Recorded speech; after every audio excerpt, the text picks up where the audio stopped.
এখন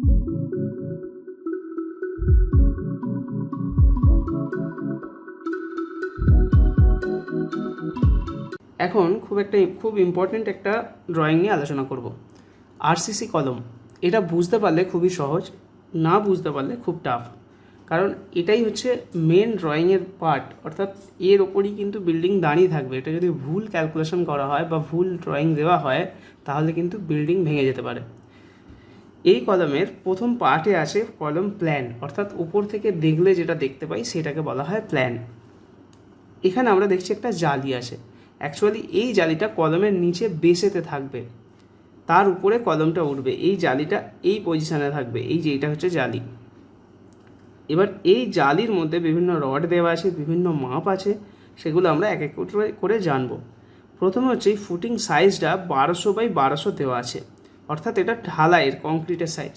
তাহলে এই সাইজে ঢালাই করার জন্য আমাকে গর্ত কিন্তু আরও কিছুটা বেশি খুঁড়তে হবে, কারণ তবেই আমি সাইডগুলোকে কোনো কিছু কাঠের বা ইটের গাঁথনি করে তবে ঢালতে পারবো।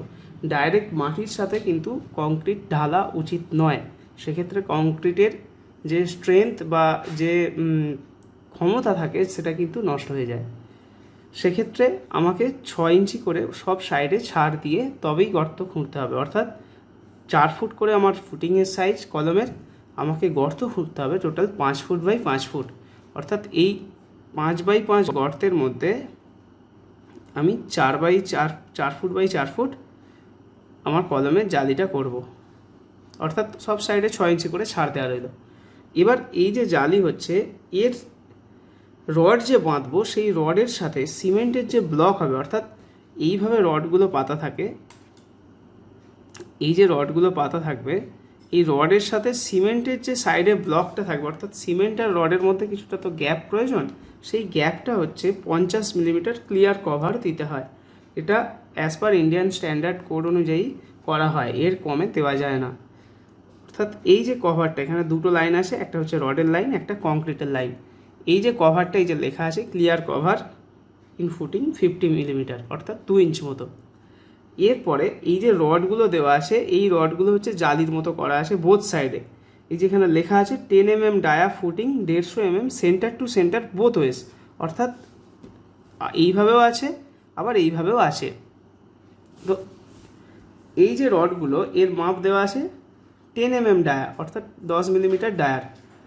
এবং এই রডের বোথ সাইডে কিন্তু এরকম এল করতে হয় 2 ইঞ্চ করে, অর্থাৎ যাতে কংক্রিটটা আরও ধরে রাখতে পারে, সেই কারণে এই 2 ইঞ্চ করে এলগুলো দেখাতে হয়।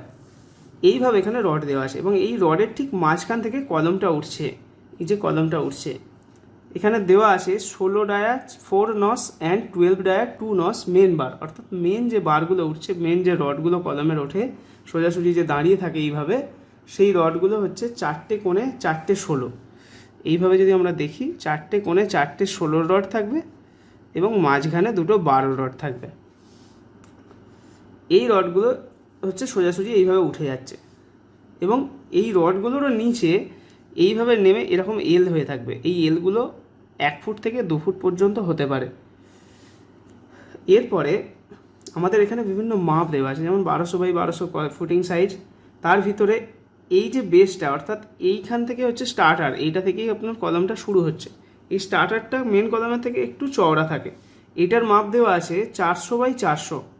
এর মধ্যে কলম আছে 300, এদিকে আছে 250, অর্থাৎ এই কলমটার সাইজ কত, 300 মিলিমিটার বাই 250 মিলিমিটার, 300x250, অর্থাৎ 10 ইঞ্চি, এদিকে হচ্ছে 12 ইঞ্চি। এইটা হচ্ছে কিন্তু মিনিমাম কলম সাইজ। অনেকে মিস্ত্রিরা 10 ইঞ্চি বাই 10 ইঞ্চি কলম করে, কিন্তু সেটা কখনোই উচিত নয়। মিনিমাম কলম সাইজ হচ্ছে 9 ইঞ্চি বাই 12 ইঞ্চি। কিন্তু 9 ইঞ্চি যেহেতু দেওয়ালের মাপ আসে না, বা আমাদের এখানে লোকাল ইটের মাপটাই ভুলভাল দেওয়া থাকে, অর্থাৎ আমাদের এখানে ইটের মাপ যদি দেখা যায়, আমরা নর্মালি জানি উইথ মর্টার, অর্থাৎ সিমেন্ট মশলা দিয়ে একটা দেওয়াল গাঁথলে সেটা 10 ইঞ্চি মাপ হওয়া উচিত। কিন্তু আমাদের এখানে দেওয়ালের মাপ যদি আপনি নেন, দেখবেন যে দেওয়ালের মাপ 12 ইঞ্চি হয়ে গেছে, অর্থাৎ ইটটাই 10 ইঞ্চি মাপের করা থাকে, তার সঙ্গে প্লাস্টার নিয়ে সেটা 12 ইঞ্চি হয়ে যায় বা 1 ফুট হয়ে যায়। সেই কারণে এটাকে যদি আমি 10 ইঞ্চির জায়গায় 9 ইঞ্চি নিই, তাহলে প্লাস্টার নিয়ে 10 ইঞ্চি হবে, সেক্ষেত্রে আমার দেয়ালের সঙ্গে মেকআপ হবে না। সেই কারণে এটা 10x12 নিলে এই 10টা যখন প্লাস্টার হবে তখন এটা দেওয়ালের সমানে মেকআপ হয়ে যাবে। কারণ ইটের সাইজ এখন বর্তমানে 10 ইঞ্চি বাই 5 ইঞ্চি বাই 3 ইঞ্চি। তো এই হলো ব্যাপার, 9/12 জায়গায় 10/12 আমরা নিচ্ছি কাজের সুবিধার জন্য। এবার হচ্ছে এখানে এই কলমের মধ্যে একটা সেকশন লাইন দেখানো আছে AB। এই সেকশন লাইনের ওপর বেস করে আমার এখানে কলমের মেন ড্রয়িংটা করা আছে। এবার দেখে নিচ্ছি এই কলমের কী কী করা আছে। প্রথম হচ্ছে এখানে লেখা আছে RCC কলম অ্যাট AB, অর্থাৎ ABটা RCC কলমের সেকশন করে, যেটা আমরা দেখতে পাচ্ছি। প্রথমেই আমরা দেখতে পাচ্ছি ফুটিং বেস দেওয়া আছে। ফুটিং বেসটা কী দেওয়া আছে? স্যান্ড দিয়ে দেওয়া আছে। এই যে 150 mm থিক স্যান্ড ফিলিং, অর্থাৎ বালি দিয়ে ফিল করা আছে। তারপরে দেওয়া আছে কি 150 mm থিক স্যান্ড ফিলিংয়ের উপরে 75 mm thick BFS brick flat soling, অর্থাৎ ইটের সোলিং করা আছে। তারপরে দেওয়া আছে কি 150 mm থিক PCC, অর্থাৎ প্লেন সিমেন্ট কংক্রিট। এখানে হচ্ছে স্টোন চিপ, বালি আর সিমেন্ট থাকছে, কোনো রড থাকছে না।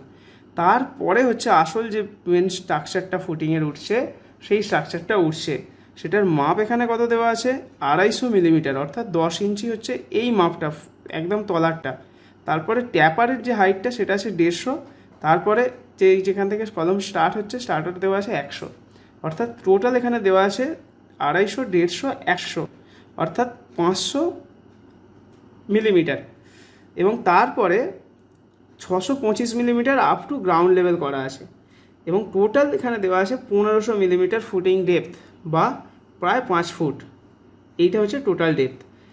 এখানে এবার এই পিসিসি দেওয়া হলো, পিসিসির উপরে এখানে এবার এই রডের যে জালি, এই যে এল সাইডে ছোটো ছোটো দেওয়া আছে, এই যে রড, এইটা রডটা দেওয়া আছে। এই রডটাই আমরা এই রডের কথা বলেছিলাম, বা এই যে জালির রডগুলো। এই রডটা কীভাবে দেওয়া ছিল? 150 মিলিমিটার সেন্টার টু সেন্টার, অর্থাৎ 150 মিলিমিটার ছাড়া ছাড়া। এর একটা ক্যালকুলেশনের ফর্মুলা আছে যে কতগুলো রড আসবে। সেই ফর্মুলাটার হচ্ছে, ধরে নিন টোটাল 1200 মিলিমিটার আমার এইটার লেন্থ, তাহলে এখানে আমি কটা রড দিতে পারি 150 মিটার ছাড়া ছাড়া? তার ফর্মুলা হচ্ছে 1200 ডিভাইডেড 150, যেটা হবে +1। তাহলে 1200কে 150 দিয়ে ভাগ করলে 0 0 কেটে গেল, 3 দিয়ে 3 4 12, 3 5 15, 5 8 40, তাহলে 8 + 1 = 9টা। এখানে যদি আমরা দেখি, লক্ষ্য করি, এখানে আমার 9টা রড থাকবে। সেমভাবে উল্টো দিকেও ক্যালকুলেশন একইভাবে হয়। এবার এই ফুটিংয়ের পরে মেন বার উঠছে। এই যে সাইডের বারগুলো, এগুলো হচ্ছে 16 mm বার, আর এই মাঝখানেরটা হচ্ছে 12 মিলিমিটার। এখানে আমার লেখাও আছে, এই যে RCC কলম 4 নটস 16 mm ডায়া এবং 2 নটস 12 mm ডায়া মেন বার, যেটা উঠছে। এরপরে আমার এখানে গ্রাউন্ড লেভেল আছে। এই গ্রাউন্ড লেভেলে একটা টাই বিম দেওয়া আছে। টাই বিমটার 40% আছে গ্রাউন্ড লেভেলের ওপরে, 60% আছে গ্রাউন্ড লেভেলের নিচে। এর কারণ হচ্ছে এটাতে এর যে স্টেবিলিটিটা অনেক মজবুত হবে। কিন্তু এটা যদি আমি পুরো গ্রাউন্ড লেভেলের ওপরে করি, সেক্ষেত্রে গ্রাউন্ড লেভেল সব জায়গায় সমান থাকে না, 1 নম্বর। 2 নম্বর, এর যে মানে একটা সেটিং হওয়ার ব্যাপার থাকে, সেটা কিন্তু এটাতে অনেক বেটার হবে। এই বিমের কি রড দেওয়া আছে? RCC টাই বিম 4টে 12 mm ডায়া রড দেওয়া আছে। আমরা পরবর্তী ভিডিওতে বিমের যখন ডিটেলস দেখবো তখন এগুলো আলোচনা করব। আপাতত আমরা কলম নিয়ে আলোচনা করছি। এরপরে কলম উঠে যাচ্ছে, তারপরে কোথায় এখানে ক্রস হচ্ছে? এটা RCC লিন্টেল। এই যে দেওয়া আছে 250 millimetre by 150 millimetre RCC lintel, 4 নটস 12 mm ডায়া বার, 4টে 10 mm ডায়ার বার দিয়ে RCC লিন্টেল করা আছে। এরপরে চলে যাচ্ছে ছাদের বিমে এবং ছাদে রুফ স্ল্যাবে। এটা হচ্ছে রুফ স্ল্যাব।